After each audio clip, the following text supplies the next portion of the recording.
हरी ओम. श्री स्वामी समर्थ. मुळाकडे धाव घेणं म्हणजे काय हे आपण मागच्या भागामध्ये बघितलं. नाम कशातून बनतं तर अक्षरांमधूनच बनतं. ही अक्षर म्हणजे मुळाक्षर, 12 स्वर, काही व्यंजन, जोडाक्षर, ही सगळी काय आहेत? देवाक्षरच आहेत की हो.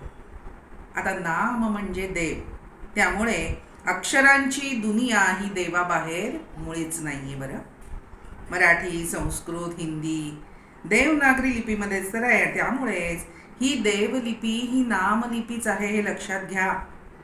अहो, अगदी धर्म जरी बदलला ना तरी अक्षरच नामाचं मोठेपण सांगतात, हे आपण सगळेजण जाणतो. नाम म्हणजे देव, इतकी ही कल्पना सर्वंकष आहे, लक्षात घ्या.